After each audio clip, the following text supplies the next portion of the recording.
And that was Illinois, a state that wears its history like a scar, where every library has a whisper, every cemetery a secret, and every old house remembers what happened inside its walls.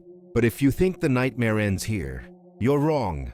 Because next, we're heading southwest to Missouri, a place where the shadows move differently, where forgotten minds breathe, and entire towns have vanished, swallowed whole by the earth and the things that crawl beneath it. From the cursed Lemp Mansion, where tragedy clings to the walls, to the haunted caves of Springfield, to the strange lights that dance along Zombie Road, Missouri isn't just haunted, it's alive with the echoes of the dead. So if you thought Illinois was terrifying, just wait until you see what Missouri's been hiding. I'll see you in the dark. Missouri.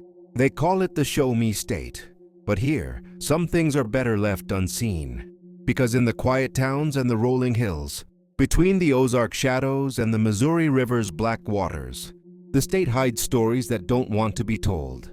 Stories whispered by the wind that rolls off abandoned farmhouses. Stories buried under layers of limestone caves that stretch for miles beneath your feet. And stories that linger in the ruins of homes where families vanished without a trace, leaving behind only flickering lights and empty windows and a chill that never seems to leave. If you drive the back roads long enough, you'll see it too. The old bridges no one crosses after dark. The cemeteries where names have been worn smooth by time. And if you're unlucky, you might even hear the voices calling you by name, voices that shouldn't know who you are. Tonight, we're venturing deep into Missouri's most haunted corners. From mansions that refuse to rest, to the cursed woods and ghost-lit trails where the dead still walk. So turn off the lights, lock your doors, and whatever you do, don't look behind you. Because in Missouri, the past isn't dead, it's waiting. They built the Lemp Mansion on pride and beer. They built it with brick and brass, with mahogany and marble, with a reputation that sang through the streets of St. Louis like a promise. The Lemp name meant lager and livelihood, barrels and bottling, work done late into the night with smoke in the air and the river carrying their labels downstream. The house on Demonil Place was the visible part of that empire, a grand three-story mansion with turrets and polished steps, a place for parties and portraits and the illusion that bloodlines could buy peace. But peace, the Lemps discovered, is one thing money cannot purchase. The first crack was small, a son taken too soon, a grief that did not soften with time. The family wrote their tragedies into the wallpaper and the beams, into the cellar where barrels once hummed with fermentation. The first of many gunshots echoed through those halls in 1904 when William Lemp Sr. sat alone and chose to stop. A second shot followed the same bloodline less than 2 decades later. It felt less like coincidence and more like a pattern carved into the house itself, an inscription of sorrow in the mortar. Whoever walks the halls of the mansion today walks over those marks. The floors remember the scuff of a boot, the slight drag of a cane, the tread of a night robe. Guests in the modern inn will tell you about the small things. The way a chair will be warm as if someone only just left it. The way a glass will be half full of condensation, though no one poured the drink. The way a portrait seems to tilt toward you, not because of gravity, but because something in the air leans in to listen. But the mansion's true haunt is not in the obvious symphony of sounds. It lives in details that unsettle the imagination. An old photograph with one figure, faded to almost nothing. A child's toy that moves an inch overnight. A scent of cigar smoke down a corridor that should be empty. And above all of it hangs a presence like an unfinished apology. The feeling, when the lights die and the house inhales, that someone is waiting for you to remember them. You can trace the family's misfortune in census lines and ledgers. Each ledger entry becomes a small wound on the house. Frederick Lemp, a bright son, departed first and left a void his father could not fill. He left behind the sort of silence that gathers itself into habit. William Sr. followed. William Jr. struggled and failed as prohibition cut the legs from under the brewery. The losses were not only financial, they were intimate, personal, and when men of power crumble, the people who carry their names crumble with them. There was a line of grief, a domino effect. Where one man fell, another followed. Where one hand kept steady the glass, another let it fall. You don't need to believe in ghosts to feel the house reach. You only need to spend a long night there to learn the mansion's rhythm. In the hours after midnight, when the city's breath thins and the river's sound becomes a distant memory, the mansion settles into a repeated ritual. Footsteps trace the same circuit. A piano finds a single dampened chord. A sigh moves from room to room, like a wind passing through a narrow alley. Guests report waking to the soft clink of ice in a glass, to laughter that is too high and brittle to be human, to the distant scrape of a chair being pulled back always at 3:07 a.m., they say, and no two clocks ever quite agree on why they remember that time. And then there is the attic. People tell stories about the attic with an uneasy smile, like a person who knows the joke but does not want to say the punchline. Old servants gossip placed a child there. Different versions call him a secret, an embarrassment, an illness kept behind locked doors. They called him cruel names in the marketplace and whispered them low, as if the words might give the child shape. When the home fell, the attic refused to release that shape. Visitors who pressed their face to the dusty window claimed to see a small figure sitting with its knees pulled up, looking out like a silhouette in a forgotten lantern. Sometimes the figure disappears when you blink. Sometimes it turns its head and watches you, not with menace, but with a patience that feels far older than fear. The mansion has its skeptics, of course.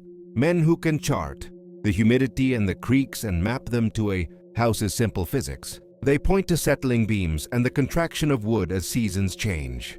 They measure drafts and the expansion of pipes. Yet equipment leaves recordings that cannot be explained by drafts. A voice whispering a name in the language of tea rooms. A harmony of 3 notes struck in a sequence that no hand can play. A pause in the recorder that sounds suspicious because it occurs exactly where a story should breathe. Photographs show doors open where they should be locked, reflections that do not match the person holding the camera, and heat signatures that trace a figure in the 3rd floor corridor when every sensor in the room reads empty. The staff who work the mansion are a different testament. They arrive with bright smiles and training and leave with pale eyes and stories. The night manager once told a story of sweeping the grand parlor at dusk, when she felt a presence stand behind her. The hairs on her arms lifted. There was the sweetness of old perfume in the air. She turned, and for a single, impossible second, she saw a man in a bow tie reflected in the fireplace glass. "It's William," she said. "He looks tired." She stopped sweeping. That night, her watch stopped at the hour her father died.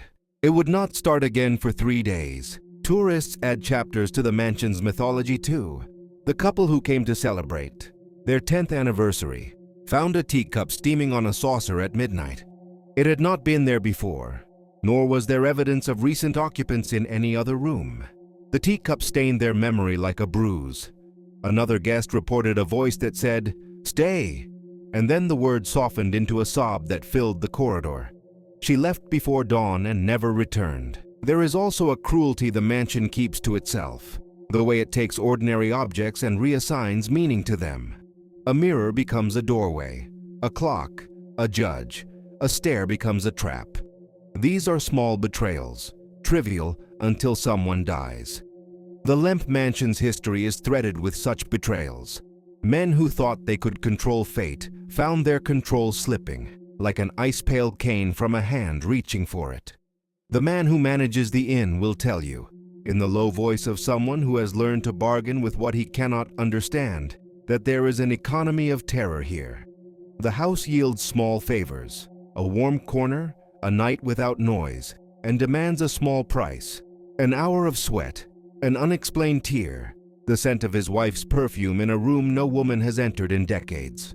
How much of this is the house, and how much is the idea of the house? A scholar of local history could compile 100 footnotes, suicide certificates, probate disputes, auction records, a business failing under the weight of Prohibition-era law. The ledger proves the mansion had motive enough for tragedy long before any voice echoed through it. But ledger does not explain why people feel watched in rooms that were empty for half a century, why a portrait will weep when a wind does not blow. That is the difference between knowledge and memory, between what can be recorded and what will not let itself be forgotten. Sometimes the mansion's stories spill into the streets. Neighbors talk about the shadow that walks the sidewalk at dawn, about the smell of champagne left over from a century ago, about the flicker of a candle in a second-floor window at times when no light should be. They talk about the dog that refused to enter the gate, and the old gardener who quit because the roses bloomed at odd hours, blood-red flowers on frost-sprung stems. They call it an eccentricity, then they lower their voices and call it something else, a wound that will not stop bleeding. And there are darker allegations whispered at 2 a.m. in bars with more whiskey than courage, secret rooms where business deals turn to bitter rows, rites kept in basements that were meant to bind a family's fortunes, a box of items once found in a wall and buried under a false floor, the contents of which some swear were teeth and bone, and which no reputable historian will discuss. Whether these allegations are true or gossip spun thin by small-town imagination, the house bears the mark of suspicion, which in itself changes a place.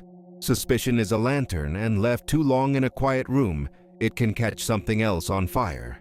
There is a mercy in that the mansion is no longer privately owned by a single desperate family. Its current life as an inn forces human interaction, guests, workers, the mundane commerce of sleep and breakfast. This human noise seems to soothe something, for a while.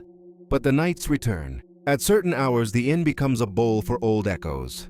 On one particularly cold winter night, a couple woke to find the radio, playing a tinny waltz that could not possibly have been on any channel.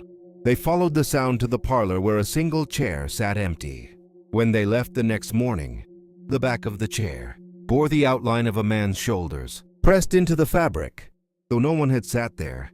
And still the mansion asks its perpetual question: what are we owed for the lives that ended here? For money, the answer is simple in a ledger. For lives, the ledger has no column. The house keeps the accounts in another currency, in whisper and cold, in a handprint left on a fogged mirror, in a child's shadow that watches from the attic window like a sentinel for the absent. Would you sleep there if you had the chance?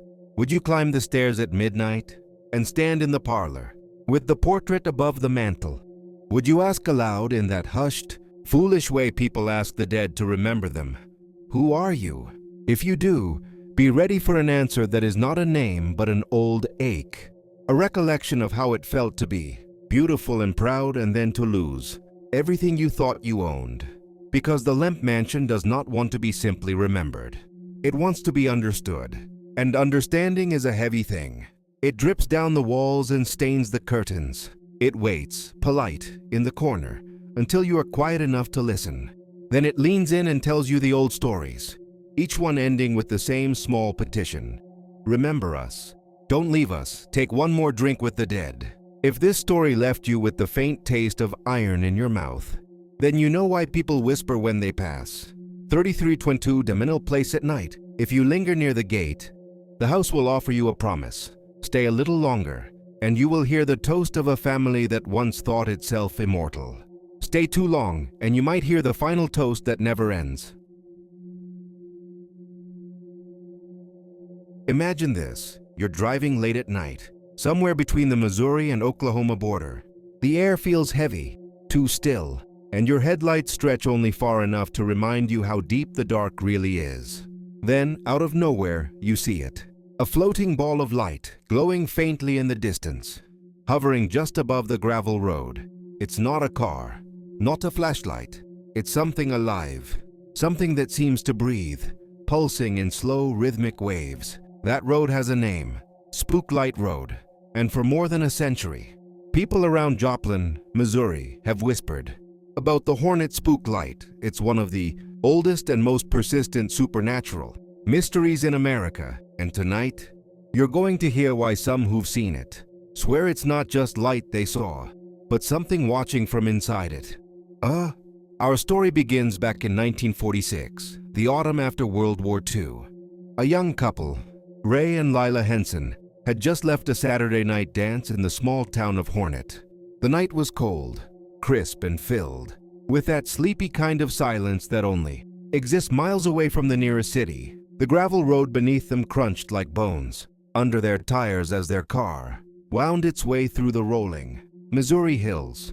They were laughing about the night, the music, the way the stars seemed to shimmer brighter than ever. But then Lila leaned forward, her voice softening. "Ray," she whispered. "Do you see that?" At first, Ray thought she was pointing at the moon. But then he saw it, a glowing light, about the size of a basketball, floating in the middle of the road up ahead.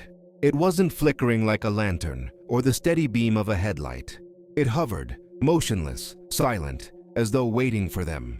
Ray slowed the car. "It's probably someone's light," he muttered. But Lila could feel something wrong. She reached for his arm. "No," she said. "It's too high up." As they crept closer, the light shimmered, changing from orange to white to a faint, eerie blue. And then, just as suddenly, it moved. It glided toward them, faster and faster, until it was right on top of the car. Lila screamed. The engine coughed, sputtered, and died. The headlights flickered out. For a heartbeat, there was nothing, just their panicked breathing and the thick blackness pressing in from every side. Then, through the windshield, they saw it, the light hovering above the hood, bright enough to cast their faces in a ghostly glow.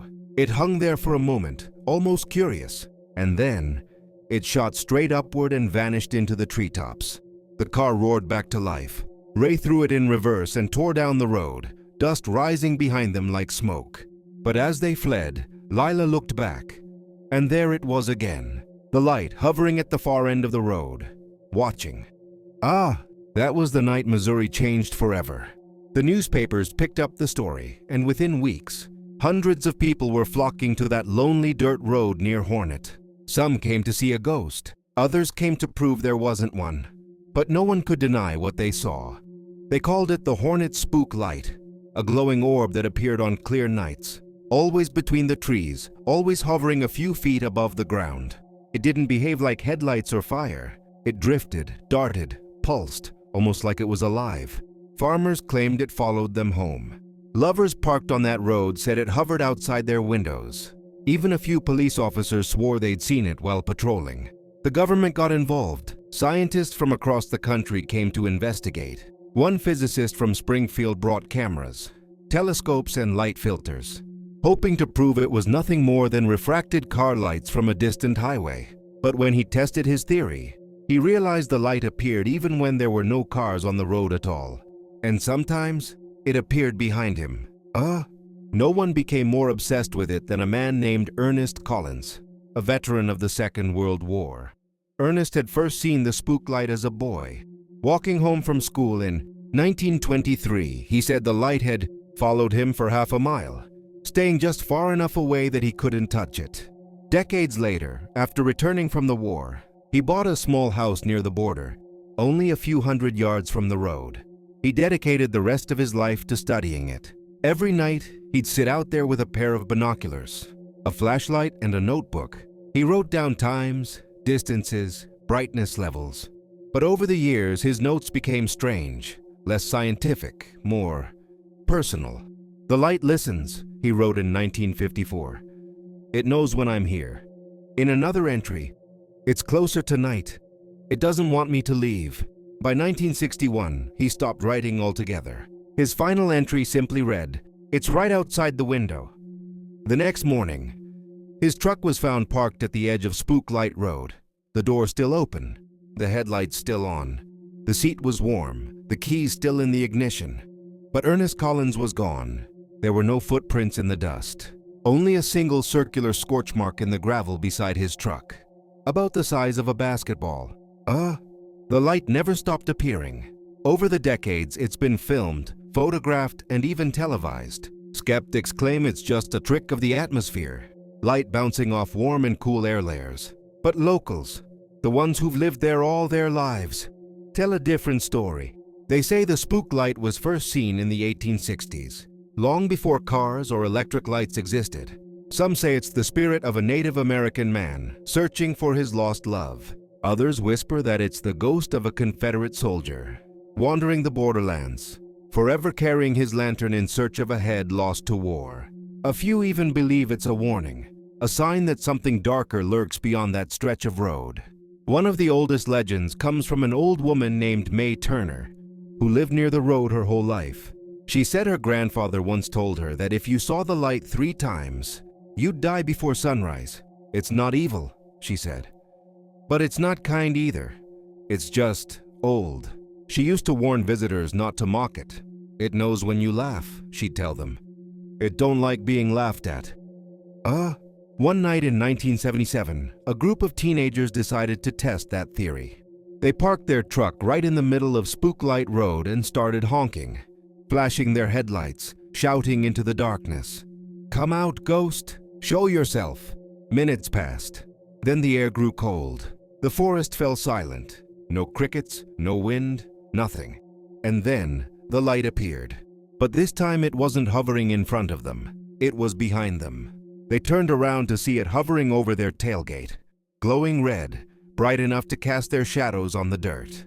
It began to pulse, slow at first, then faster, like a heartbeat. One of the boys screamed and jumped into the truck bed. The others piled inside. The engine wouldn't start. The light grew so bright they had to cover their eyes. And then it was gone, just like that. When they finally got the truck running again, they sped off. But later, when they stopped at a gas station, the attendant pointed out something strange. All the chrome on their rear bumper was melted. Even today, the Hornet spook light still appears, sometimes faint, sometimes so bright it looks like a flare dropped from heaven. People say it hovers over the road for minutes at a time, then vanishes into the hills. Truckers report it pacing their vehicles, drifting just outside the driver's window like a curious companion. And once in a while, someone says it speaks, a whisper, faint as wind through dry leaves, a voice asking, "Do you see me now?" No one's ever caught the light or proven what it really is. But one thing's certain, it's real enough to haunt generations, real enough to drive people to obsession, madness, and maybe even beyond. So if you ever find yourself in southern Missouri and you hear the locals mention Spook Light Road, think twice before driving out there. Because some mysteries don't want to be solved. Some are meant to stay in the dark, where the only thing that truly glows is fear itself. There's a road just outside of St. Louis that no map dares to mark clearly. A road locals whisper about, only when the night grows quiet enough to hear the trees breathe. They call it Zombie Road. The name itself sounds like something ripped from a movie. But if you ask anyone from Wildwood, Missouri, they'll tell you the fear is real. The story begins in the early 1900s, when Lawler Ford Road, the original name, cut through dense forest and led down to the banks of the Merrimack River. It was never meant for the living to linger after sunset. Old railroad workers, factory men, and lovers seeking privacy used to come here. But soon, stories spread. Stories of things that followed you back from those woods. One of the oldest tales speaks of a man known only as the Shifter. He was said to be a deranged hermit, a killer who escaped from a nearby asylum, hiding along the riverbanks. When the moon rose high, he would creep onto the road, waiting for anyone foolish enough to wander too far from their car. They say his favorite sound was the crunch of gravel under new footsteps, because it meant he wasn't alone anymore. Over the years, teenagers dared each other to drive the length of Zombie Road at night. Most turned back before reaching the end. A few didn't. One boy, in 1957, was found near the creek with deep scratches across his back, as if someone had dragged him through the brush. He swore he saw someone standing in the road, pale, tall, wearing what looked like an old railroad worker's jacket. When the police came, there were no footprints, no evidence, and no one believed him. He left town a year later and never came back. But the haunting didn't stop there. Hikers who tried to explore the trail decades later reported hearing whispers just behind them, like footsteps, matching their pace, then stopping when they stopped. Some captured strange photos, shadowy figures peering from behind trees, human-shaped mists hovering on the road. One photograph, taken in the 1980s, showed what looked like a transparent figure of a man standing in the distance, half lost in fog, staring straight into the camera lens. Locals started saying the road itself was cursed, that the land was a graveyard long before it became a trail. They claimed the woods were home to restless spirits from the native tribes who once lived. along the Merrimack, and later, the railroad workers who died when the line was built through the hills. Some even whispered that the trees hid more recent secrets, old crimes buried in shallow soil. Never reported, never solved. But the strangest thing is how quiet Zombie Road is. There's no sound of birds, no hum of crickets, just wind, the occasional snap of a branch, and the feeling that something is standing right behind you. If you turn, there's never anything there, at least not that you can see. One woman, a local artist, said she went there one October evening to take photos for a project. She walked about half a mile down when she heard the sound. Footsteps, slow and heavy, following in rhythm with hers. She turned around and saw only fog. But as she raised her camera, something cold brushed her neck, like a hand made of mist. When she developed her photos the next day, one image showed her, standing on the trail, and a second pale figure just over her shoulder, its face impossible to make out. She never returned to finish the project. Today, Zombie Road is technically closed after dark. But that doesn't stop the curious. Every few months, park rangers find candles, strange symbols drawn in chalk, or offerings left in the middle of the road. Some people claim they go there to connect with the spirits. Others just go to prove they aren't afraid. Most return with nothing more than the adrenaline rush of surviving the dark. But a few come back different. They grow quiet, withdrawn, like they left something behind in the woods, or something followed them home. And if you ever visit, they say you'll feel it too. That moment when the trees seem to close in, when every sound feels too close, when the air turns cold without reason, that's when you know you're not alone. Because on Zombie Road, the living and the dead share the same path. And sometimes the road doesn't let you go. So if you ever find yourself in Missouri, driving near Wildwood after midnight, and you see a narrow road cutting into the woods with a broken sign that says, Lawler Ford Road, don't stop, don't get curious. Because on Zombie Road, curiosity isn't brave, it's a death wish.